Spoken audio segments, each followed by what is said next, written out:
Estamos dando início a mais uma aula sobre eclesiologia, as doutrinas inerentes à realidade da igreja na Bíblia Sagrada. E a Bíblia, ela utiliza de várias figuras que nos ilustram o que é, de fato, a igreja de Jesus Cristo. E a primeira figura e imagem que eu gostaria de destacar nessa aula diz respeito ao povo de Deus. Igreja é o povo de Deus. E a gente consegue perceber que dentro dessa realidade de povo de Deus existe um aspecto inerente a um novo Israel. É como se a igreja fosse o novo Israel de Deus. Isso fica evidente lá em Romanos, capítulo 9, de 25 a 26, em que o apóstolo Paulo ele cita o profeta Oséias. E ele diz o seguinte: como ele diz em Oséias, chamarei meu povo a quem não é meu povo, e chamarei minha amada a quem não é minha amada. E acontecerá que no mesmo lugar em que se lhes declarou, vocês não são meu povo, eles serão chamados filhos do Deus vivo. O apóstolo Paulo está abordando aqui a realidade de que os gentios, daqueles que não são necessariamente judeus, estão sendo inseridos na promessa, estão sendo inseridos, identificados como filhos do Deus vivo, povo de Deus, ou novo Israel de Deus. Todos esses estão sendo inseridos ali como povo do Senhor. O segundo aspecto dentro dessa figura de povo de Deus, a gente pode perceber a questão da aliança. Hebreus capítulo 8, verso 6, diz o seguinte: agora, porém, o ministério que Jesus recebeu é superior ao deles, assim como também a aliança da qual ele é mediador é superior à antiga, sendo baseada em promessas superiores. O povo de Deus, a igreja de Jesus Cristo, ela também tem um vínculo com Jesus através de uma aliança, que não é a antiga aliança, mas a nova aliança feita no sangue de Cristo Jesus. Um outro elemento dentro dessa imagem de povo de Deus é o reino de Deus. Apocalipse 21, de 1 a 3, diz o seguinte: então vi um novo céu e uma nova terra, pois o primeiro céu e a primeira terra tinham passado, e o mar já não existia. Vi a cidade santa, a nova Jerusalém, que descia do céu da parte de Deus, preparada como uma noiva adornada para o seu marido. Ouvi uma forte voz que vinha do trono e dizia: agora o tabernáculo de Deus está com os homens, com os quais ele viverá. Eles serão os seus povos. O próprio Deus estará com eles e será o seu Deus. Nesse texto a gente consegue perceber essa realidade de reino, esse reino de Deus sendo estabelecido com um povo, porque todo reino tem um povo. E esse povo ele vai ser composto de muitos povos, de muitas nações, de muitas tribos. E eles vão viver nessa nova Jerusalém que o livro do Apocalipse vai sinalizar para nós. Uma outra característica do povo de Deus é a fidelidade e a santidade que esse povo tem para com Deus.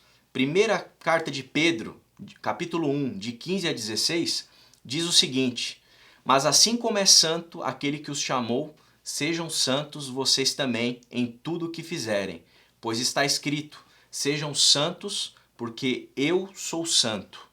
O povo de Deus é um povo que participa dessa santidade. É um povo que é separado, que é consagrado a Deus, ao Senhor Jesus. Portanto, esse texto de 1 de Pedro sinaliza também que se espera do povo de Deus fidelidade, santidade, comprometimento para com o seu Senhor, para com o seu Deus, para com o seu Mestre, o Senhor Jesus Cristo, que é o Senhor da igreja que é o povo de Deus estabelecido aqui na Terra. A Rádio Transmundial é um veículo de comunicação presente em 80% do planeta e que tem como objetivo levar as boas novas do Evangelho aos que não a conhecem, bem como dar crescimento e maturidade cristã àqueles que desejam servir a Deus de forma integral. Mais informações em www.transmundial.org.br. Transmundial, para todo mundo ouvir. A Faculdade Teológica Batista de São Paulo tem a satisfação de receber você para entrar em sintonia com a nossa ministração bíblica, ministerial e abençoadora, que vai fazer diferença em termos de educação teológica para a nossa vida. Fique em sintonia conosco, aprofundando-se na palavra de Deus.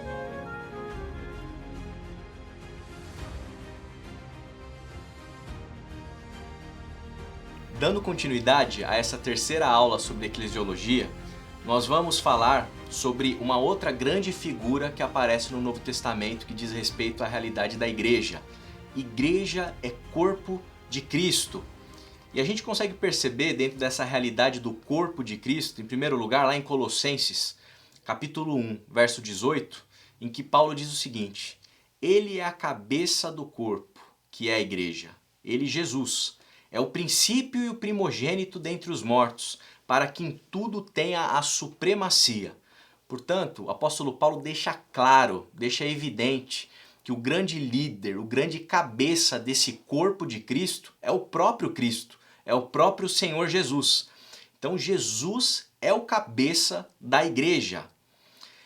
Isso para a gente tem uma importância fundamental na nossa compreensão e na nossa reflexão teológica a respeito de eclesiologia, a respeito da realidade do que é a igreja.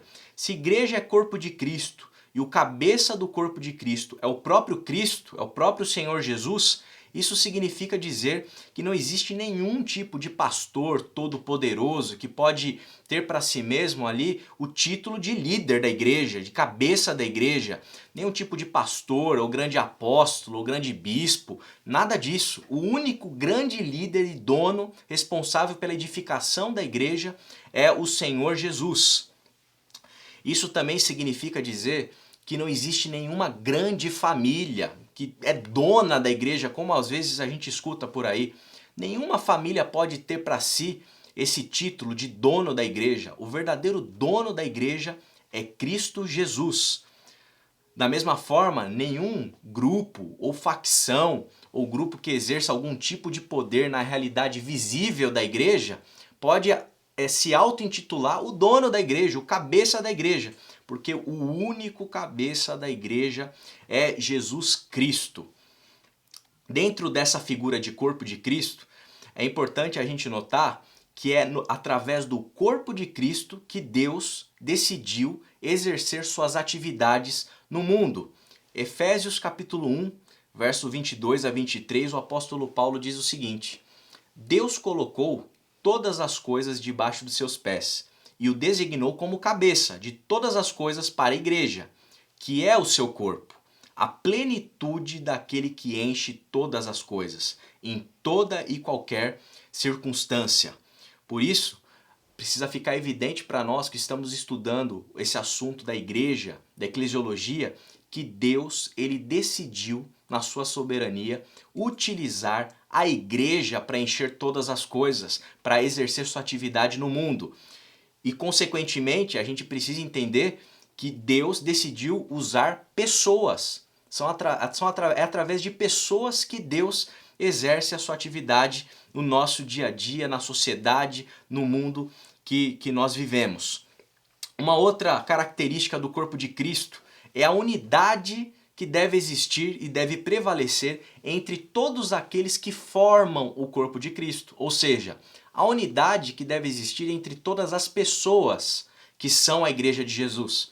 1 Coríntios 12, de 26 a 27, o apóstolo Paulo diz o seguinte: Quando um membro sofre, todos os outros sofrem com ele. Quando um membro é honrado, todos os outros se alegram com ele. Ora, vocês são o corpo de Cristo, e cada um de vocês individualmente é membro desse corpo. Ou seja, a unidade, a fraternidade entre os integrantes do corpo de Cristo, entre as pessoas, é fundamental. E devemos refletir com muito cuidado e zelo a respeito da questão das divisões, partidarismos, fofocas e intrigas dentro da realidade da igreja. Porque na igreja nós não fazemos nada sozinho. Em tudo precisamos do outro. Porque ninguém tem um dom único que é suficientemente capaz de exercer a atividade da igreja no mundo. Todos precisam de todos precisam de todos os dons para edificação, para mútua edificação.